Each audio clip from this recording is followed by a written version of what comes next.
My name is Baijush, and I am a member of Ponkanam Sacred Heart Church. I currently live in Brisbane, Australia. With my family, I work as a karate instructor and run several karate institutes and fitness programs there in Australia. At the end of December 2022, we plan to return home to Kerala for a vacation. Whenever I go back to India, I make sure to spend some time in meditation and prayer before returning. About 24 years ago, I had a sports accident that injured my knee. Since then, I had been suffering from severe pain and swelling. It was so painful that even while sleeping, if my swollen knee touched the bed, I could not rest. To manage, I used to sleep with my left leg folded and placed under my right leg for support, but I still could not sleep properly. This constant pain affected not only my sleep, but also my work, walking, and daily life. When I went home for my vacation, I decided to consult an orthopedic specialist at a well-known hospital in Palla. I had seen many doctors before, but none of them could give me a permanent solution. They only prescribed painkillers or ointments, and some even said that I would need surgery. This doctor too said the same thing, that I might need an operation. It was late in the evening, so I went home without buying any medicine. For many years, I used to see Kreupasanam newsletters placed at people's doorsteps. Whenever I saw them, I used to think to myself, how ignorant these people are. Even educated people are spreading superstitions. I had a very negative opinion about Kreupasanam because I had heard all kinds of false and unpleasant stories about it, including people supposedly mixing the paper with food and eating it. At that time, I even wondered why this institution and Father Joseph were doing things that made others dislike Christianity. I had decided firmly that I would never go that way or believe in anything related to Kreupasanam. Still, I was always a devout Catholic. For over 20 years, I faithfully attended church and prayed regularly.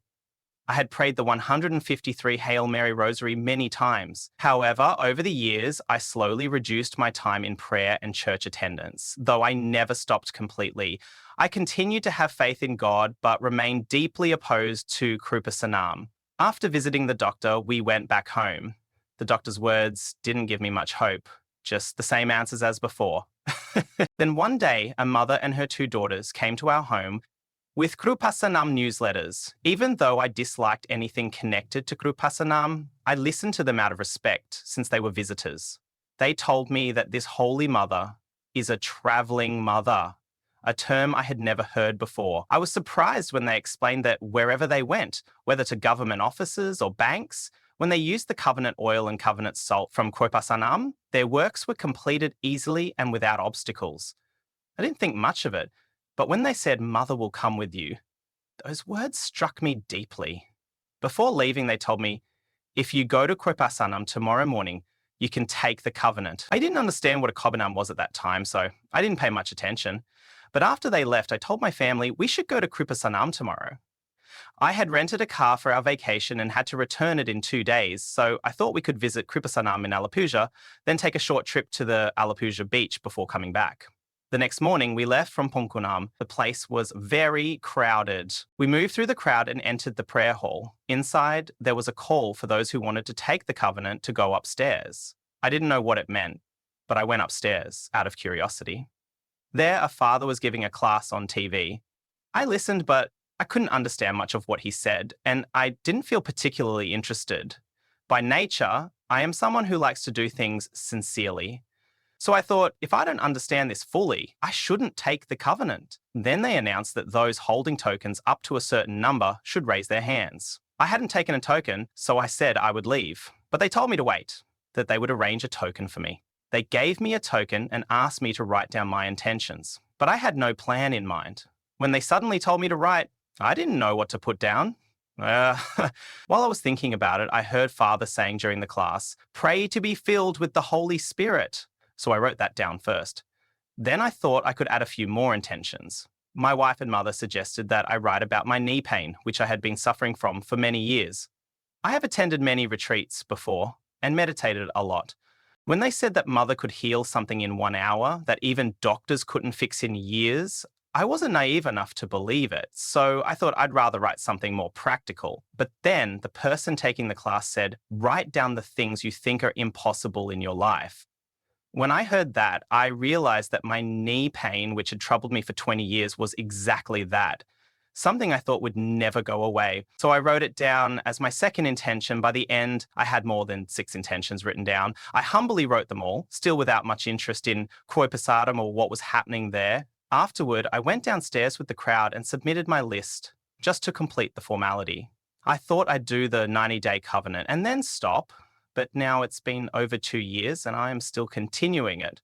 After that visit, I went home and soon had to return to Australia. On the second day after the pilgrimage, I took my flight. During the journey, I thought it would be difficult to follow the covenant strictly while traveling. Since the covenant teaches discipline, love, and becoming a better person, I didn't want to do it carelessly. After returning to Sydney, my wife drove us 350 km home. The very next day, I began saying the covenant prayer. I forgave everyone I held resentment against. I even visited some people personally to reconcile. I continued my prayers regularly. A few days later, my wife asked me about my knee pain. That's when I realized I had no pain. I was shocked because even a small trip earlier would make my legs swell and hurt badly. I tested it by standing up, sitting down, doing exercises, even kicking my leg. There was no pain at all. I was amazed. I realized then that Mother's power is real. I thanked Holy Mother with all my heart. For years, I couldn't use my right leg properly. I loved traveling, but had stopped because of the pain. From that day, the pain was completely gone. However, one incident reminded me how closely Mother watches us. At work, while I was doing my covenant, I had a conversation with a Filipino colleague. A new woman had joined our team, and my colleague asked what I thought about her. I said she's not very good at her job, a bit lazy. Soon after, my knee began to hurt again. I was shocked and thought, I didn't hit my knee anywhere. Why does it hurt again? I realized it must be because I had spoken negatively about someone. I immediately asked Mother's forgiveness and promised to go to confession. That evening, I went to confession, repented, and decided to avoid gossip. The pain disappeared completely. It has now been over 2 years. I teach karate and exercise classes, run regularly, and live without any pain. I thank my mother and Jesus for this great healing. My daughter also suffered from eczema. Her hands and feet were red and cracked, but after using the covenant articles from here, she was completely healed. My son had an allergy problem, and that too disappeared. Similarly, I really wanted my father and mother to take the initiative and come to Australia. That too has been achieved. Another blessing is how Mother guided our family through our move to a new home. We were shifting from our old place to a new area and buying a house. My wife got a new job there, and my plan was to focus more on my karate classes once we settled in. But I knew that no one in the new place would know me, and it would be hard to get students. There were already many karate schools around. I thought it would be better to wait until I became known locally before starting classes. So in the meantime, I began searching for a regular job. I applied to many companies but didn't get a single call. I felt very discouraged because we needed 2 incomes to manage our expenses comfortably. I prayed to Mother, saying, Mother, I'm keeping my covenant. Please look into my situation too. Soon after that, a friend from my previous workplace called and said that our company was opening a new branch near my new home. He told me that if I applied, I might be able to get an internal transfer. I met the manager and requested the transfer, and I got the job. Mother arranged that for me. I told the manager that I attend church daily and could only work specific shifts. He agreed and scheduled my shifts accordingly. I was very grateful for that. However, after some time, I started feeling unsatisfied with the job. I began looking for other opportunities secretly, but nothing worked out. I also started my karate classes slowly, but there was little response. People didn't know me yet. Balancing work and karate made it difficult for me to attend church. I prayed to Mother again and told her, Mother, this doesn't feel right. I want to go to church faithfully, but if I quit my job, how will I support my family? Even then, I decided to put my trust in Mother. I took my long service leave and prepared to resign so that I could continue going to church. I also did small advertisements to promote my karate classes. Just 2 days before my resignation date, I received an email from the company's head office. It said that the entire branch network in my state was being closed due to poor performance, and that employees would receive a generous compensation. I received around $30,000, 0 cents, as compensation, which equaled several months of my salary. At a time when I had no stable income, Mother blessed me with that amount.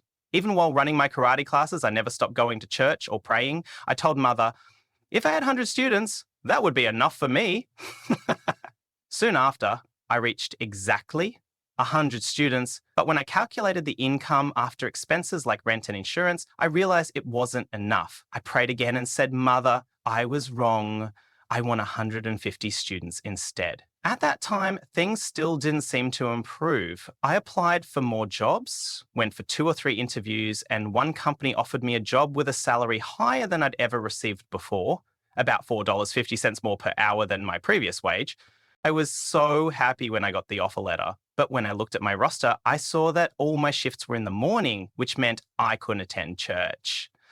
I felt disappointed again. I came here to work because I wanted to go to church. I told my mother that the situation was the same when I started working here. I jokingly told my mother that this wouldn't be right, but I also realized that Mother was preparing me for something greater.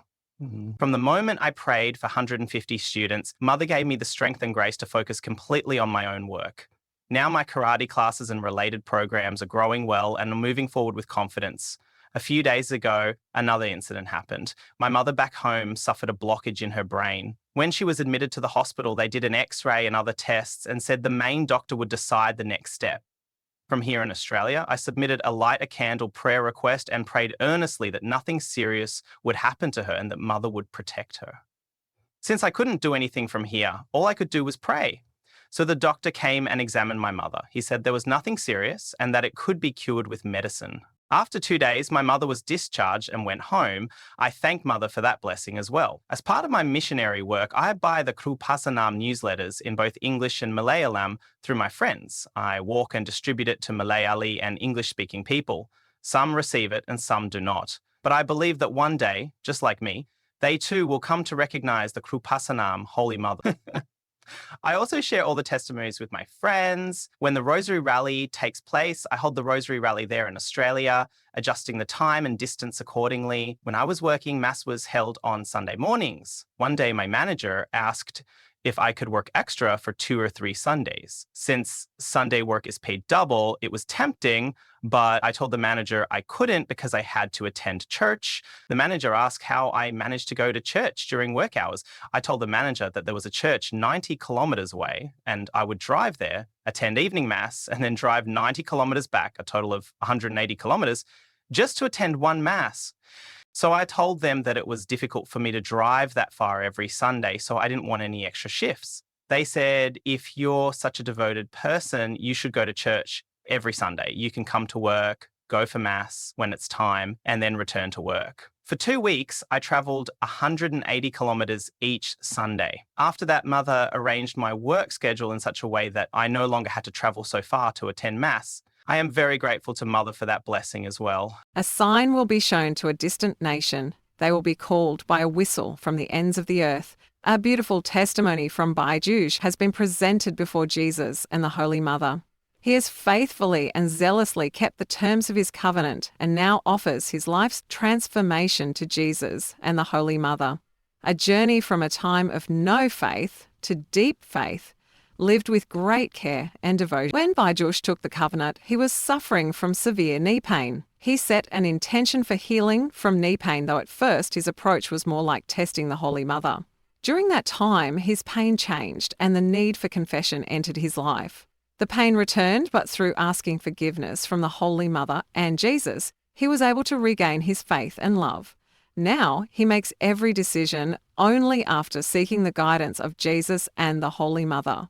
He also testified about his deep longing for the Holy Eucharist and his firm resolve not to desire anything in life without first accepting Jesus. Let us dedicate all the joys that have entered his lives to our Holy Mother and join Baijush in offering this testimony with grateful hearts and a round of applause. Extraordinary experiences of God can be yours. If you haven't subscribed to this YouTube channel yet, subscribe now. Share this video with your friends and become a true disciple of the Lord.